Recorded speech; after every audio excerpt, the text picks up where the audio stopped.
In the car world, a cheap car, a cheap premium car, cheap luxury cars even, will make all these car guys shy away because no one really wants to associate themselves with cheap cars or the word cheap. Bikers, however, don't have these kind of inhibitions. In fact, bikers won't have a problem with a cheap motorcycle as long as it promises to be a lot of fun, and that is exactly what this cheapest Triumph is all about. Now, I also believe that bikers are perennially poor people because no matter what we ride, anything from a moped to the sickest two wheels on the road, they'll often make us spend on parts, accessories, gear, or simply on leisure rides, which we seem to take a lot more often than the car guys. Now, have you seen that meme that says, teach your kids the love of motorcycles and they'll never have money for drugs?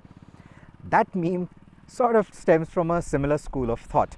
Now, if your parents also raised you to be a biker and you're in that age where you probably want to get yourself your first big motorcycle, the Triumph Trident could actually work quite well for you. That is, if you like sporty roadsters, because for the classics, you would have to stretch to the Street Twin, which is a lakh more on the ex-showroom price.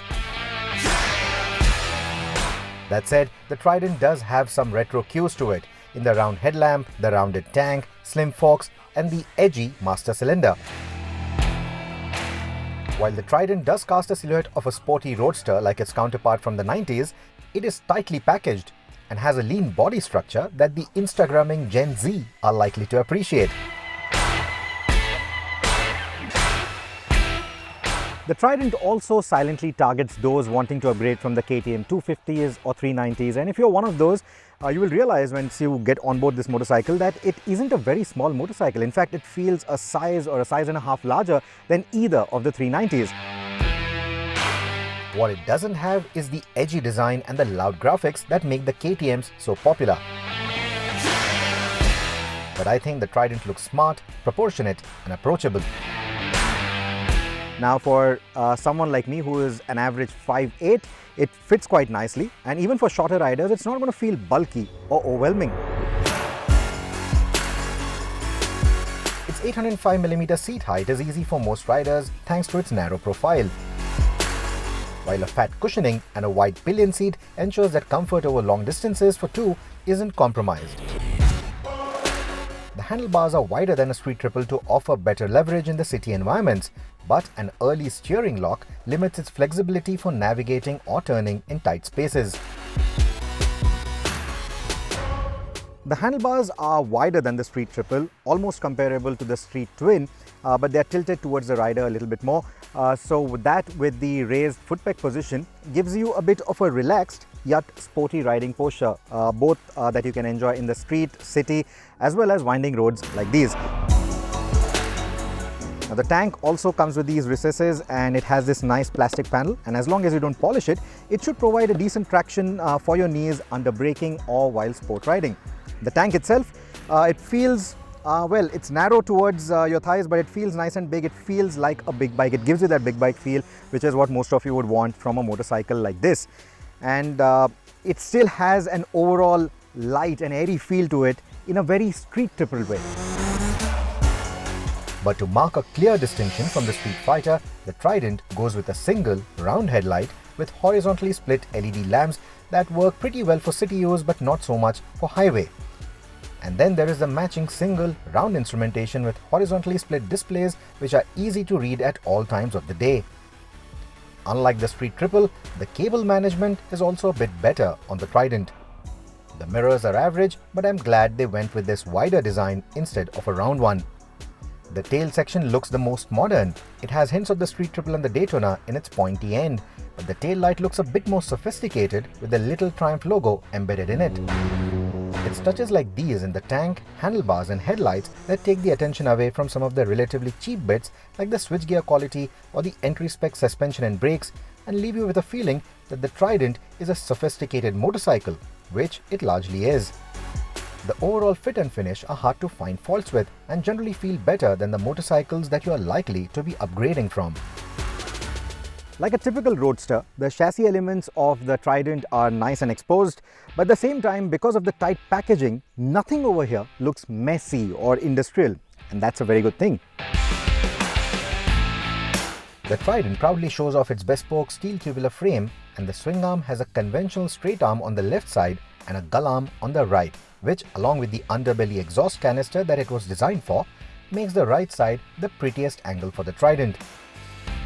The chassis is suspended by 41mm non-adjustable upside-down forks up front and a preload adjustable monoshock at the rear. While I said that the suspension elements feature at the value end of the inventory list, they do their job pretty well. There is a nice damp feeling to it. Both the front and the rear feel harmonious, and it gives you a nice supple ride on most of the undulated surfaces that the Indian roads will throw at you. In comparison, something like the Kawasaki Z650, it feels a bit too bouncy at the rear end. This one doesn't feel like that. That said, there is a pronounced dive under heavy braking. There's also a bit of squatting when you give this bike some hard acceleration. And what that translates into is that if you were to carry your braking onto a speed breaker or into a pothole, the suspension will bottom out.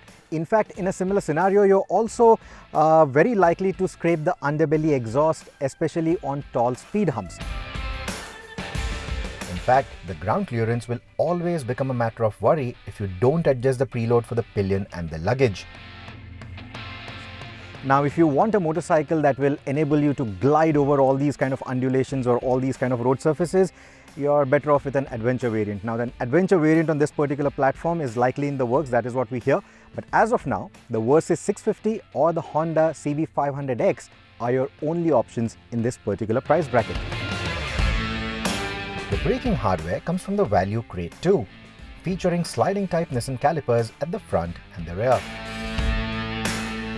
On a cold start this morning, the brakes never felt worrisome. They feel nice in the city. The brake lever feel is also quite nice. It's progressive. And even a day-long ride in these mountain roads, they never really felt that they had some kind of a fade or that spongy or the wooden feel. All of that wasn't there, so no real room for complaint. However, if you were to take this motorcycle to the occasional track day, after a few hot laps, the brakes might feel inadequate. The engine won't disappoint no matter where you're riding, street, mountains or the track. This 660cc engine is derived from the Daytona, but apart from the platform design and engineering, it has little in common with the legendary 675. That said, most of the internals have been revised, reworked, completely new components. Cams, pins, the pistons, the heads, the intake, everything is new on this particular engine. Of course, if you were to compare the specs, it runs a slightly shorter bore but a longer stroke than the Daytona. And if you were to compare it to the engine, a 660cc engine of the Street Triple S, the new one which is not sold to us, this has a larger bore and a shorter stroke. But compared to both those engines, this one has a similar sound profile, but it's not as quick revving as either of those two bikes, not as quick revving as the new Street Triple R even. But even on the move, the Triple sounds just as enticing as you expect it to be. In fact, I think under 9 lakh rupees, this is easily the best sounding motorcycle, and don't you dare bring up the Benelis. Take a listen.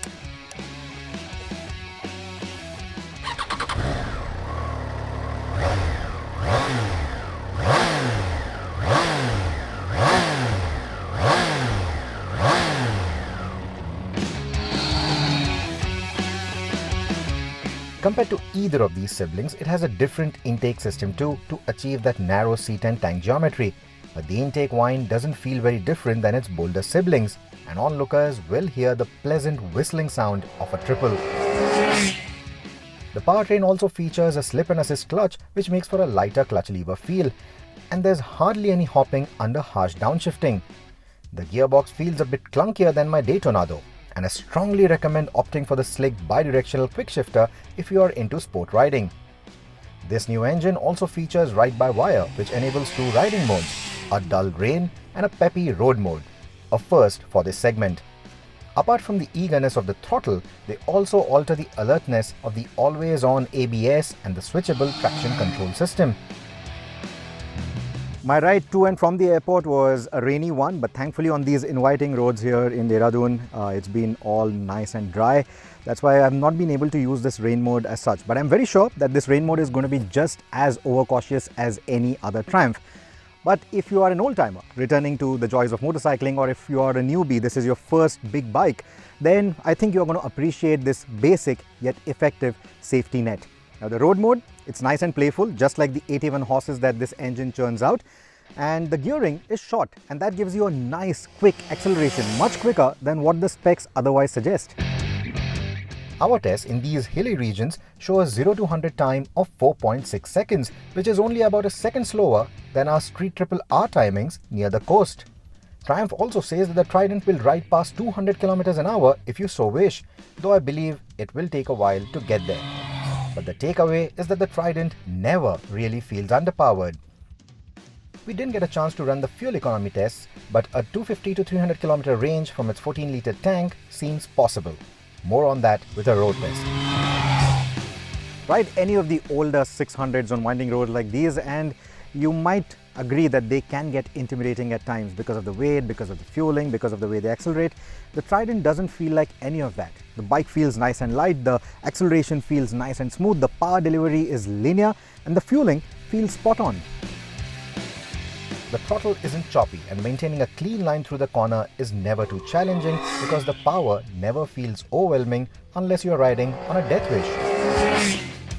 The power delivery is exceptionally smooth, and the meat of the power lies between the 3000 to 8000 RPM mark. But the short gearing and a healthy spread of torque between the 3 to 9000 RPM mark makes the Trident extremely forgiving to wrong gear selections, and the roll-on acceleration figures are actually comparable to a Street Triple R. It also doesn't need to remain on the boil all the time like the KTM 390 is, which makes it an easier motorcycle to live with without compromising on the feel or the power. You can exit tight corners in 4th if you like, potter around town in 5th at 40 to 50 km an hour without any knocking from the engine, and even pull overtakes in 5th. The tractability is that good. When you go corner carving on roads like these, you will realize that the Trident doesn't feel as sharp as something like a Super Sport machine, a Street Triple, or even the 390 Duke for that matter.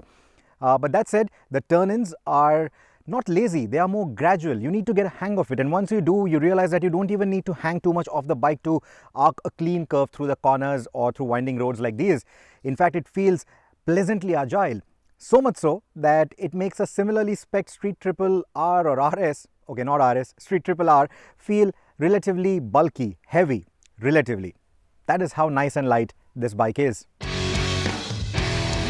Part of these handling niceties also come from the Michelin Pilot Road 5 tires, which have impressed us in the past on motorcycles of various shapes and sizes. They are known for their exceptionally good grip, and some Street Triple owners who are using these tell us that their tires have lasted over 10,000 kilometers, which is good news. These will also fare well on the occasional track day. That said, you could run out of grip from this rubber at extreme leans. Also, on some of the stretches of the Dehradun roads, which have mixed shredded plastic with the bitumen for a new cost-effective model, these tires were losing grip quite abruptly.